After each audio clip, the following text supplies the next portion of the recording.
오늘 전도서 13번째 시간 세상 속의 그리스도인이라고 하는 제목으로 함께 은혜 나누고 우리 같이 기도하고자 합니다. 노동시인 박노해라고 하는 시인이 있습니다. 이 시인이 쓴 글 중에 인다라의 구슬이라고 하는 글이 있는데요, 이렇게 되어 있습니다. 인생이 참 마음대로 되지 않습니다. 세상 참 생각대로 되지 않습니다. 한때는 씩씩했는데 자신만만했는데 내가 일이 작아져 보잘것 없습니다. 아닙니다. 내가 작은 게 아니라 큰 세상을 알게 된 것입니다. 저는 이 박노해 씨의 이 시 뭐라고 할까요? 이 세상을 이야기하는 그 시들에 대해서는 때로는 공감하는 것도 있고 공감하지 못하는 것도 있지만, 이 인다라의 구슬이라고 하는 부분, 그래서 이 부분이 참 많이 마음에 와서 닿았습니다. 그런데 바로 이 구절이 어쩌면 전도자가 이 땅이 헛되고 하나님과 함께하는 삶이야말로 진정한 의미의 삶이다라고 고백하고 있는 것이 어쩌면 여기에서부터 시작되는 것이 아닐까라고 하는 생각을 해보게 되어집니다. 특히 이 박노해 시인이 제일 마지막 행에서 내가 작은 게 아니라 큰 세상을 알게 된 것입니다 라고 하는 이 고백이야말로 어쩌면 이 큰 세상이라고 하는 것이 우리들이 살아나가는 이 세상이 크다라고 하는 것보다는 전도서에서, 그리고 우리 크리스찬들에게 있어서는 하나님께서 다스리시는 이 세상, 그리고 다스리시는 바로 그 하나님이 크신 분이다 라고 하는 것을 고백할 수 있지 않나 라고 하는 그러한 생각을 해봅니다. 근본적으로 우리 사람의 시선이 이 땅을 향해 있는 것이 아니라 하나님을 향해 있을 때 바로 그것이 진정으로 더 큰 세상, 바로 우리가 작은 존재임을 온전히 느끼는 것이 아닐까라고 하는 생각을 해보게 되어지지요. 내가 작은 게 아니라 큰 세상을 알게 된 것입니다. 큰 세상을 알게 되면 나의 작음을 고백하는 것, 어쩌면 이것이 진정한 겸손의 자세이고 우리들의 삶의 자세가 아닐까라는 생각을 해보게 됩니다. 오늘 전도서 8장을 시작하면서 전도서 기자는 사람을 찾는 목소리로 시작합니다. 8장 1절에 보시면 누가 지혜자와 같으며 누가 사물의 이치를 아는 자이냐라고 하면서 무언가를 찾는 듯한 모습을 우리는 이 말씀 속에서 보게 됩니다. 누군가를 찾고 무언가를 발견하기를 원한다라고 하는 것은 지금의 삶에 만족하지 못하다, 지금 무언가 부족함을 느끼고 있다라고 하는 것을 반증하는 것이라고 할 수 있는데요, 우리 지지난주에 나눴지만 6장에서 7장으로 넘어오면서 이것이 제목을 가리면 전도서인지 잠언인지 모르게 갑자기 확 바뀌는 것을 우리가 느꼈었습니다. 그런데 7장에서도 전도자가 갈등했었던 것이 바로 이 신앙과 현실 사이의 괴리감에서 오는 갈등이었던 거였거든요. 그것이 이 8장에서도 계속되고 있는 것을 보게 됩니다. 오늘 말씀의 제목을 세상 속의 그리스도인이라고 제가 좀 잡아봤는데요, 여러분, 이 세상 속의 그리스도인, 바로 우리들이 이 세상에 살면서 그리스도인인 바로 우리들에게 있어서 신앙과 현실과 신앙과의 이 갈등, 이 괴리감의 갈등, 과연 내가 이 땅을 살아가면서 그리스도인이라고 하는 아이덴티티를 어떻게 지켜가야 되느냐라고 하는 것이 어쩌면 우리에게 가장 숙제가 아닐까라는 생각을 해보게 되어집니다. 이 1절 말씀에서 여기 이치라고 하는 단어가 있는데요, 이 이치라고 하는 단어는 히브리어로 페쉐르라고 하는 말인데, 그 페쉐르를 우리나라 말 버전에서는 이치라고 그렇게 해석을 했습니다만, 원래는 이게 뭐라고 할까요? 해석이라고 하는 말로 그렇게 번역하는 것이 오히려 더 낫습니다. 해석. 그러니까 사물을 누가 해석하는 자냐라고 하는 바로 그러한 것이죠. 단순히 사물의 이치를 아는 것이 세서 멈추는 것이 아니라 사건과 사물의 생김새, 그리고 쓰임새, 매무새를 해석해주고 그것에 대해서 줄 수 있는 사람이 도대체 누구냐라고 하는 것입니다. 어떤 일이 일어났을 때 그것에 의해서 전후 좌우의 상황에 대해서 누가 그것을 해석해 줄 수 있는 사람이냐라고 하는 것이지요. 여러분 뉴스 보셨겠지만 미국의 대통령이 트럼프가 다시 대통령이 됐습니다. 하루 종일 뉴스를 통해서 트럼프가 미국의 대통령이 됐기 때문에 앞으로 어떤 일들이 벌어질 것이냐라고 하는 것들을 계속해서 논평하고 사람들이 해석하고 해설합니다. 그런데 비슷비슷해요. 다들 하는 말들이 비슷비슷해요. 미국 우선주의로 해가지고 그런 일들이 벌어질 것이다 라고 하는 해설들을 계속해서 하지만 이 전도자도 사물의 이치, 이것을 해석해주고 해설해줄 사람이 누구냐라고 하는 것들을 찾아 나가는 그 물음을 바로 오늘 8장 1절에서 던지면서 시작을 합니다. 우리는 이렇게 어떤 것들이든 그 사물이든 사건이든 어떤 일이 벌어질 때 그것에 대해서 그것의 이치를 이야기해주고 이것을 어떻게 사용해야 하며 앞으로 이것을 통해 어떤 일이 벌어질 것인지에 대해서 이야기해 줄 수 있는 사람, 전도자는 지금 그러한 지혜자를 찾고 있는 것이다 라고 이야기할 수 있습니다. 나아가서 그런 지혜자를 통해서 전도자가 원하는 것이 무엇이냐? 바로 변화인데요. 1절을 계속 읽어보면 사람의 지혜는 그의 얼굴에 광채가 나게 하니 그의 얼굴에 사나운 것이 변하느니라 라고 이야기합니다. 결국 추구하는 것이 뭐냐면 변화입니다. 변화. 이 땅을 사는 그리스도인이, 세상 속 이 땅을 살아가는 그리스도인으로서 내 삶이 어떻게 변화되어져야 되겠느냐라고 하는 것이죠. 사람의 지혜는 그의 얼굴에 광채가 나게 한답니다. 그래서 어떻게 되느냐? 사나운 것이 변화된다는 거예요. 내 얼굴에, 내 표정에서 드러나는, 아니면 내 성정에서 드러나오는 이 사나운 것이 지혜로 말미암아 변화되어진다라고 하는 바로 그러한 얘기가 되어지는 것이죠. 여러분, 우리가 다니엘서를 읽어보면 다니엘은 바벨론의 포로로 끌려간 유대 청년이었습니다. 아주 젊은 시절에 포로로 끌려가게 되어지지요. 그가 젊은 시절에 있었음에도 불구하고 바벨론 사람들이 그의 남다름을 알아보고 그를 포로로 잡아갑니다. 얘는 여기에 더 있으면 우리 바벨론한테 큰 방해가 될 사람이다 라고 생각을 하고 다니엘을 바벨론에서 포로로 잡아갑니다. 오늘 GBA에서도 나눴었지만 바벨론이 다니엘을 잡아갔을 때는 남유다가 멸망하기 이전의 일입니다. 3번에 걸쳐서 남유다를 공격을 하고 그 중에 2번에 걸쳐서 이미 포로를 다 데려간 상황이었었죠. 처음에는 다니엘을 포함한 지식인들을 잡아가고 두 번째는 여호야긴 왕을 비롯해서 1만의 지도자들을 데려갈 때 에스겔을 포로로 잡아가고, 그리고는 세 번째로는 유다의 예루살렘 성을 함락하면서 포도원을 가꿀 사람을 제외하고 나머지를 다 데려갔다라고 성경은 그렇게 말하고 있지요. 다니엘의 비범함을 미리 알아보고 느부갓네살이 다니엘을 포로로 잡아갑니다. 그러나 바벨론 사회에서 바벨론 왕을 섬기는 신하로 다니엘이 픽업이 되어지지요. 그래서 총리 중에 한 사람으로 다니엘이 굉장히 젊은 나이에 느부갓네살 왕을 앞서서 섬기는 사람이 되어집니다.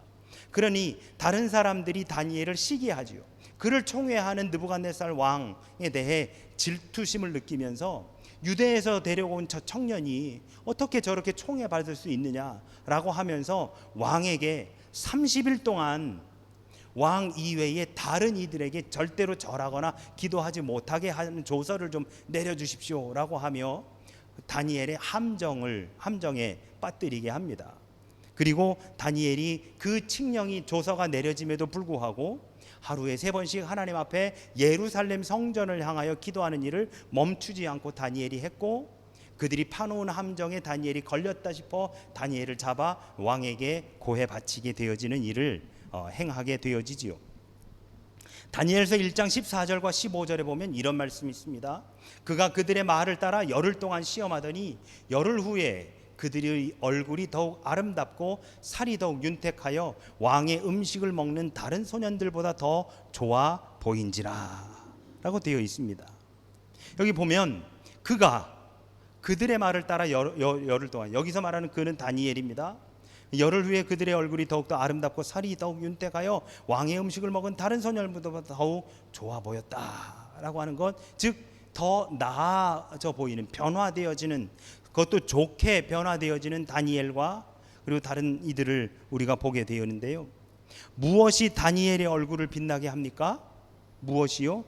지혜가 다니엘의 얼굴을 변화하게 만듭니다. 다니엘의 지혜로움, 하나님께서 주신 그 지혜로 말미암아 생활하고 그리고 나아가는 그 다니엘의 그 지혜로 인해서 더욱더 윤택해지고 아름답게 그 용모가 변화되는 것을 보게 됩니다. 지혜가 우리의 인생을 달라지게 합니다.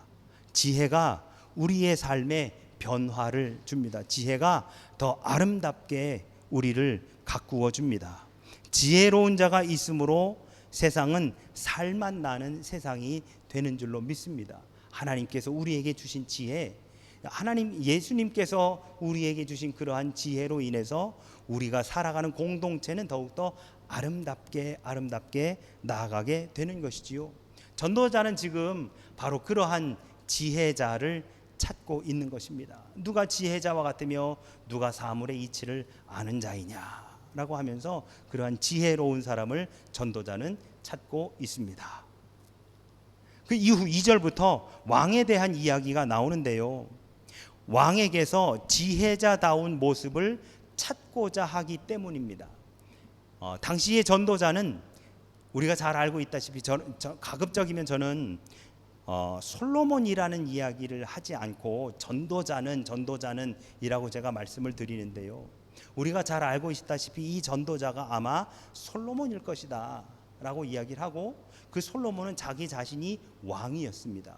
모든 권력을 쥐고 있었던 바로 그러한 사람이지요. 그렇기 때문에 이 전도자가 왕에 대해서 하는 얘기가 굉장히 관용적입니다.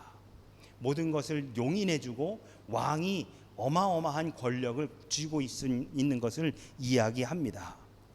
왕이 지혜자이기에 왕이 다스리는 세상이 그렇게 제대로 옳게 되기를 바란다라고 2절부터 말씀을 하고 있는데요. 그러나 실상은 그렇지 않다라고 하는 실망이 오늘 본문 속에서 숨겨져 있는 것을 보게 됩니다. 여러분, 신약에 보시면 유대 율법 교사들이 예수님을 시험하려고 하지요. 가이사에게 세금을 바치는 것이 옳습니까? 어떻습니까? 당시의 사람들은 로마가 이 유대를 점령해서 그들에게 세금을 착복하기 때문에 가이사에게 세금을 바치는 것에 대해서 좋지 않게 여겼습니다. 그러니까 가이사에게 세금을 바치라고 하면 자신들의 민심을 거스르는 것이고, 바치지 말라고 하면 법을 위반하는 것이니 예수님을 함정에 빠뜨리기 위해서 당시의 유대 율법 교사들이 예수님께 그렇게 묻게 되어집니다. 그랬더니 예수님께서 이에 대해서 뭐라 하시느냐? 누가복음 20장 25절에 가이사의 것은 가이사에게, 하나님의 것은 하나님에게 라고 그렇게 말씀하셨죠. 여러분, 이것이 바로 지혜입니다.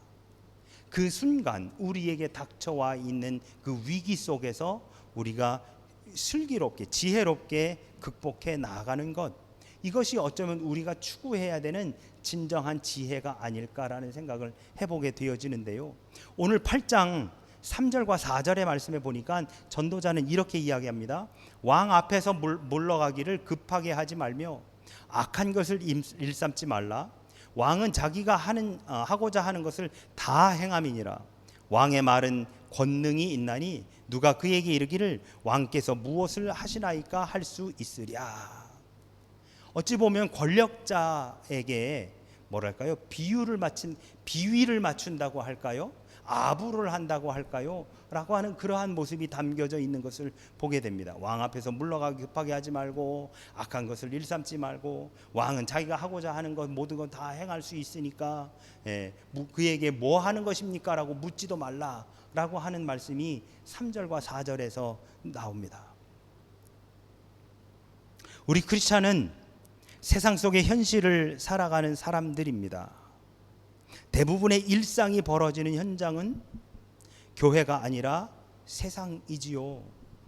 그래서 여러분, 어쩌면 우리는 교회에서 무장되어 세상으로 파송되어지는 사람들입니다.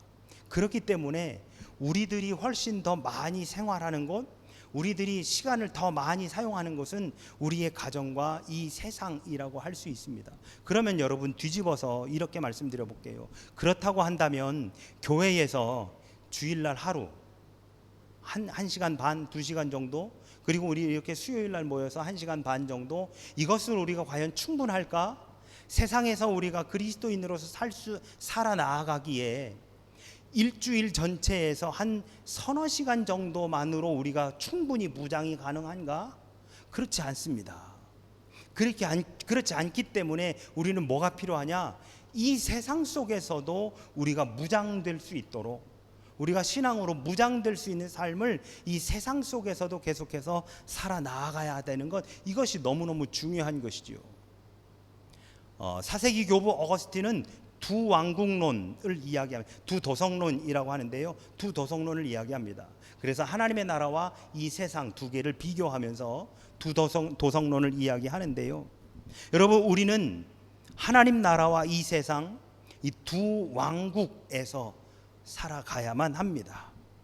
하나님의 나라는 은혜롭고 감동적이며 우리의 소망이 됩니다. 그러나 이 세상의 현실은 힘들고 어렵고 고달플 수밖에 없습니다. 전도자는 지금 세상의 통치자가 휘두르는 정치 권력, 사회 권력, 경제 권력이 막강한 것 같지만 실상 그 권력에는 엄청난 한계가 있다라고 하는 것을 이야기하고 있습니다. 어쩌면 자신이 느낀 것, 자신이 왕으로 있으면서 느꼈었던 자신의 한계를 보여주는 것 같습니다. 사람이 장래일을 알지 못하나니 장래일을 가르칠 자가 누구이랴? 바람을 주장하여 바람을 움직이게 할 사람도 없고 죽는 날을 주장할 사람도 없으며 전쟁할 때를 모면할 사람도 없으니 악이 그의 주민들을 건져낼 수는 없느니라 라고 고백합니다. 아무리 권력을 쥐고 있다 해도 장래에 무슨 일이 일어날지 아는 사람은 아무도 없습니다. 또한 아무리 권력이 있다고 할지라도 바람을 주장해서 바람을 움직이게 할 사람도 아무도 없습니다. 아무리 권력을 쥐고 있다고 할지라도 전쟁할 때를 모면할 사람도 없으며 그의 주민들을 건져낼 수 있는 사람은 아무도 없습니다. 함께 가서 싸워줄 뿐, 그리고 바람이 오면 바람을 함께 맞아줄 뿐, 그리고 장래 일을 함께 대처할 뿐, 먼저 그것을 알아서 어떻게 해야 되는지를 알려줄 수 있는 권력자는 아무도 없다라고 하는 것이지요. 아무리 권력이 있다 할지라도 그 권력에는 한계가 있다라고 하는 말을 스스로의 경험을 통해서 마치 하고 있는 듯합니다.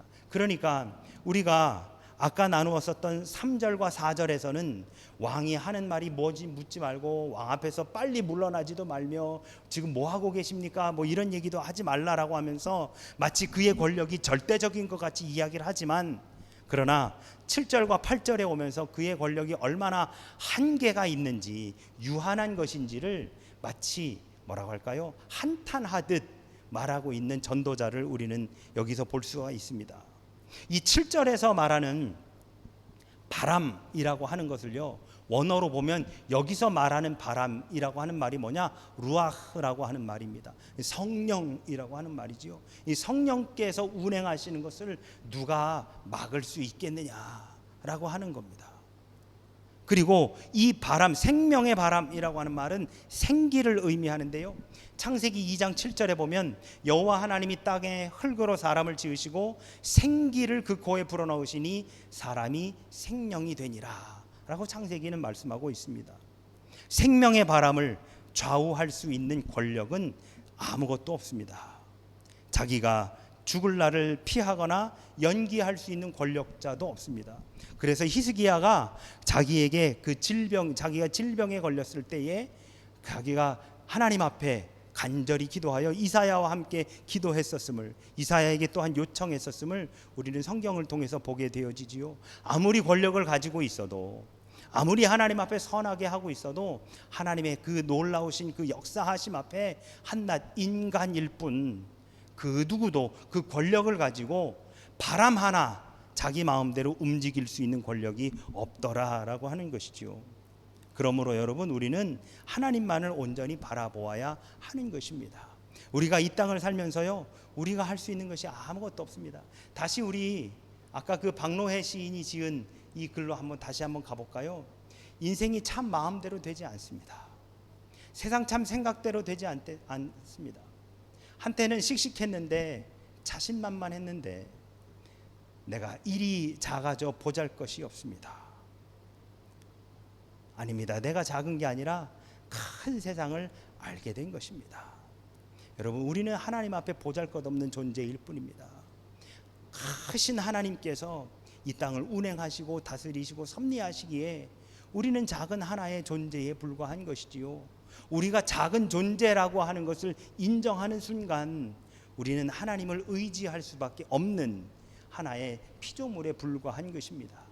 우리는 바람조차도 움직일 수 없고, 왕이라 할지라도 그 어떤 것도 할 수 없는 것, 장래일도 모르고 바람도 못 움직이며, 그리고 죽는 날을 주장하는 사람도 없게 되어지는 것, 바로 이것이 우리들의 한계입니다. 그러한 한계를 가지고 있는 우리들이 이 땅을 살아가면서 과연 어떻게 내가 크리스찬으로 살아가야 되는 것일까? 이 땅을 살아가는 크리스찬으로서 내가 어떻게 해야 될까? 여러분, 이렇게 한번 말씀을 드려볼까요? 우리가 세상 속에 크리스찬인 것은 맞지만, 그렇다고 해서 우리 안에 세상이 들어와 버리면 안 됩니다. 여기서 말하는 세상은 부정적인 의미를 말씀드리는 거예요. 교회가 세상 안에 있지만 세상이 교회 안으로 들어오면 안 됩니다. 그래서 여러분, 저는 요즘에 청년들하고 금요일마다 나눌 때마다 하는 얘기가 뭐냐면, 뭐라고 할까요? 이 모임이 동아리 모임이 되면 안 된다라고 하는 거예요. 청년들이 가끔 금요일 날 끝나고 어디 먹으러 가거나 아니면은 그들만의 즐기러 가는 것을 종종 하거든요. 그때마다 제가 하는 얘기가 그겁니다. 교회에서 모여 세상으로 나아가되 복음을 들고 같이 나아가야지, 복음 가지고 나가지 않으면 세상에서 나아가는 거하고 뭐가 다르냐라고 하는 거죠. 여러분, 우리가 세상으로 나아감에 있어서 우리가 크리스찬이라고 하는 아이덴티티를 분명히 가지고 나아가야 됩니다. 우리 안에 세상이 들어와 버리면 안 되는 거예요. 우리의 목장 모임이든 어떠한 모임이든 간에 세상이 그 안으로 들어와 버리면 안 되는 겁니다. 교회가 세상 안에 있지만 세상이 교회 안으로 들어와 버리면 안 됩니다. 교회는 교회라고 하는 아이덴티티를 분명히 가지고서 나아가야 되는 거예요. 그래서 교회는 세상 속으로 계속해서 들어가야 됩니다. 반대로 세상이 교회 안으로 들어오면 안 됩니다. 내 안에, 나는 세상 속에 있는 크리스찬이지만 내 안에 세상이 들어오면 안 됩니다. 세상이 들어오지 못하도록 우리는 계속해서 무장하며 나아가야 되는 것이지요. 그래야만 우리가 이 세상을 이길 수가 있는 것입니다. 우리 예수님께서는 담대하라, 내가 세상을 이기었노라 라고 말씀하셨지요. 우리는 세상과 싸워 이겨야 됩니다. 이 세상 안에서 우리는 반드시 크리스찬으로서 우리가 살아가야 되는 것이지요. 세상에 살면서 하나님 나라를 이루어가는 실천이 크리스찬으로서의 나라고 하는 사람으로서 반드시 존재해야 되는 것입니다. 그래서 주님 기도는 우리에게 이렇게 가르쳐 주십니다. 뜻이 하늘에서 이루어진 것 같이 땅에서도 이루어지이다. 뜻이 하늘에서 이루어진 것 같이 땅에서도 이루어지이다. 하나님의 뜻이 내 안에서 이루어진 것 같이 그 뜻을 가지고 나아가는 우리들이 속해 있는 그 세상에서도 하나님의 뜻이 이루어지는 세상을 우리는 만들어 나아가야 된다라고 하는 것이지요.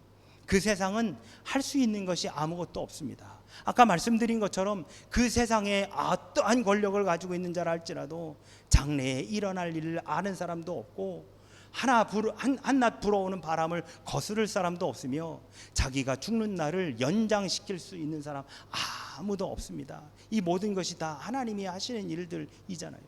그러니 우리는 이 땅을 살아가는 한 사람의 크리스찬으로서 그 뜻이, 하나님이 우리에게 알려주신 그 뜻이 이 땅에서도 이루어질 수 있도록 최선의 노력을 다하는 그러한 삶을 우리는 살아야 할 줄로 믿습니다. 사랑하는 여러분, 복음을 들고 세상으로 나아가시는, 세상 속의 크리스찬, 세상 속의 그리스도인이 되어지시는 저와 우리 모두가 되시기를 주의 이름으로 축원합니다. 우리는 세상 속에 세상 사람으로 있는 것이 아니라 세상 속에 그리스도인으로 살아가야 됩니다. 그래서 이 세상 모든 사람들이 다 예스라 말할지라도 내 안에 하나님의 뜻이 노라 말하라 하신다면 우리는 과감히 노라고 말할 수 있어야 되고, 반대로 세상의 모든 사람들이 노라 말할지라도 내 안에 하나님께서 예스라 말하라 하신다면 나아가서 예스라 말할 수 있는 바로 그러한 하나님의 뜻을 나아가 실천할 수 있는 믿음과 용기가 우리 안에 있어야 할 줄로 믿습니다. 바로 그러한 진정한 용기를 가지고 주님의 가신 그 길을 온전히 따라 나아가시는 저와 우리 모두가 되어지시기를 예수 그리스도 이름으로 축원합니다. 아멘. 아멘.